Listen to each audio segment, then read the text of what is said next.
Good morning, good afternoon, and good evening, everybody. Thank you for tuning into another Supatease video. We've got another round of class balance tuning. This time, some specs are really getting hit hard by the Nerf hammer for 9.2, as well as we have some updates as to how tier set bonuses are going to work, how we're going to acquire them, and how we are going to upgrade them. And I will be covering that all here in this video. And if you want to make sure that you're staying up to date with all of the patch changes as they happen to the game, I do my best to update this channel in real time as they happen. So make sure you hit the subscribe button. It's absolutely free and just lets you know when these videos go live so you can stay in the know and ahead of the curve and ahead of the competition with everything World of Warcraft.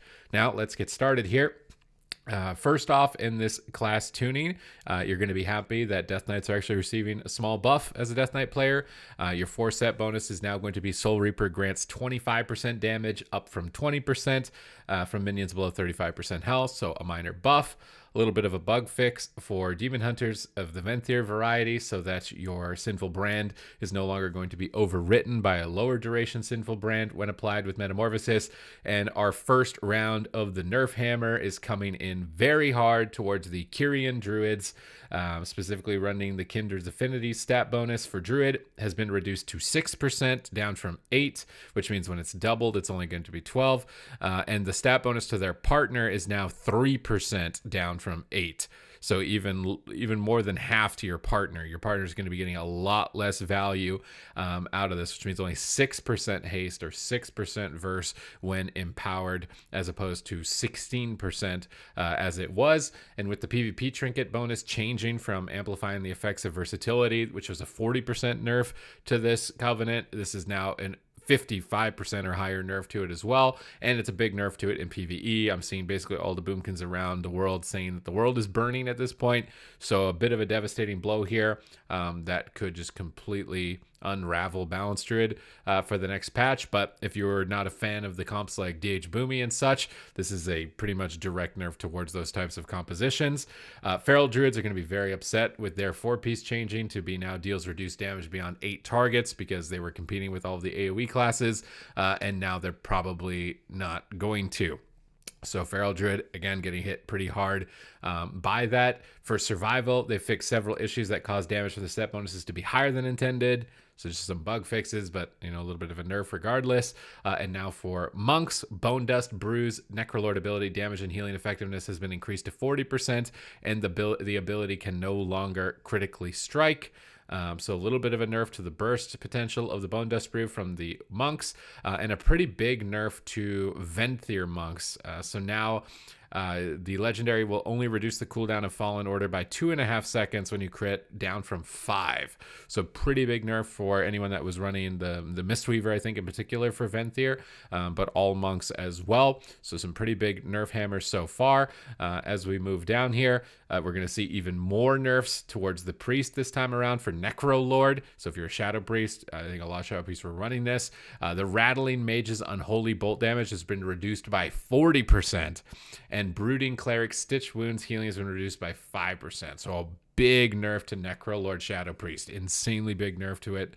Holy Priest, you're happy you're going to be getting more buffs. Holy Word Serenity's mana cost is reduced to 2.5%, down from 4%.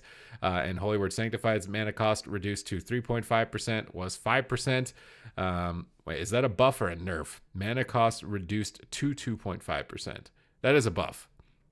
So you're going to get more mana effectiveness for Holy. Holy already received a big round of damage and healing buffs. I've got videos on that on the channel here that I'll have linked at the end. And then another nerf to Shadow. So Shadow, Boomies, and Ferals, you're not too happy about this. Your 4-set bonus, your Shadow's Torment Mind damage has been reduced by 40%. So some pretty big nerfs to you. Outlaw Rogue, going to be getting a little bit of a buff. 4-piece pistol shot has a 100% chance to grant hidden bullet, was only 50%. And at 6 bullets, your next pistol shot fires a free between the eyes, as though there were 6 combo points were spent. So a little bit of extra damage there. And I believe Subtlety Rogue is getting a minor improvement potentially here. So 2-piece Shadow Strike has a 15%, so a nerf unfortunately. Shadow Strike has a 15% chance to grant Shadow Blaze for 5 seconds, down from 20. And your 4-piece is that your finishing moves have a 3% chance per combo point spent to cast a Shadow Strike at up to 5 nearby targets, down from 4%. Slight nerf to sub. And Vesper Totem, it seems like they've targeted the Vesper Totem pretty hard as well. Elysian Dirge's Conduit, recent change has been reverted back to increasing Vesper Totem's effectiveness by 60 to 100% based on the item level, was 123 to 212%. So Vesper Totem kind of gone here. This is a big Nerf patch update.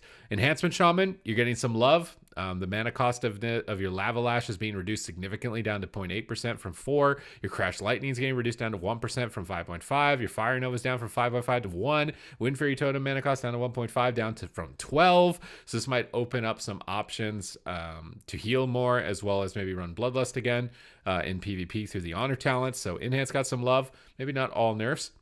And then for Fury, your 4-piece now appropriately grants Crushing Blow and Bloodbath when Reckless Abandon is talented, and no longer grants 50 Rage when Recklessness triggers while Reckless Abandon is talented. So just some bug fixes and improvements to Fury Warrior. And I think that was it for class changes specifically. So after that, we move on to the other big news, which is set bonuses. So how are they going to work?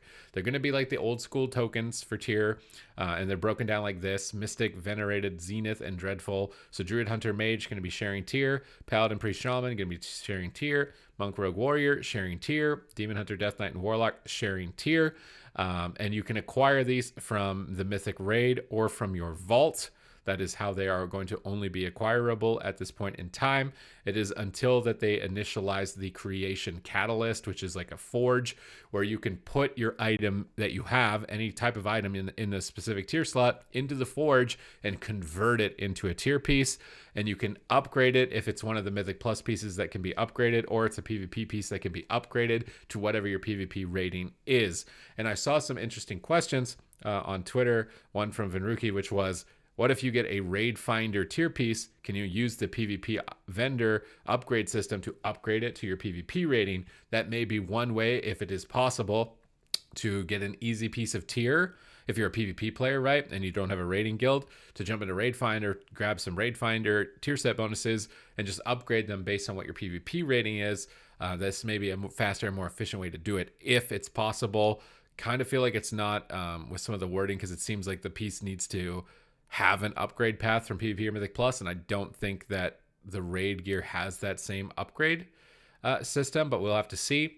One of the things that I'm a bit disappointed about is that the catalyst charges, so crafting one of these tier pieces is only going to be once per week to start, and then these values will gradually accelerate over time to the point where you'll eventually earning a charge every other day. So it's going to hold back the alt accessibility right off the bat. You're probably only going to be able to play 1 or 2 characters, unless you're, of course, top Mythic Raider and you're going to be having 20 characters, and my prayers go out to you for doing this grind on that many characters to try and compete in that race. It is definitely a grind, and it's going to take some time until these catch-up mechanics kick in to where we're playing alts likely similarly to where we're playing them right now. So I'm a bit disappointed about that.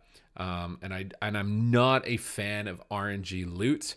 The same way that Meaningful Choice was held on to for a long time, even though everybody was really outspoken about it, like we want to be able to switch roles and play alts and such like that. It seems like RNG loot is another one of those that is nailed in that. I don't know how many of you would agree with me when I say this, but when I jump into difficult content and complete the difficult content, I would like to have some element of certainty that I'm going to get the reward for having completed and overcome that challenge. I don't particularly find it interesting to down a boss every single week, complete the challenge, and never see the piece of gear that I want, or open the vault and never see the piece of gear that I want. And that was persistent throughout the dawn of time for me, whether I was farming Bauble, DFO, Cunning of the Cruel, like no matter what trinket, piece of gear it was that I was trying to target, if I just got in there and it was never dropping, it was the most miserable experience I could have, or at least one of the most miserable experiences I have had in World of Warcraft. And it seems like that problem is going to be exacerbated by this system, at least until the catalyst is live. And then even then it's like kind of waiting for it to catch up. But what are your thoughts on RNG loot? Do you think that the excitement of, oh my God, my item finally dropped, is worth the opposite of just never seeing that thing that you were going after?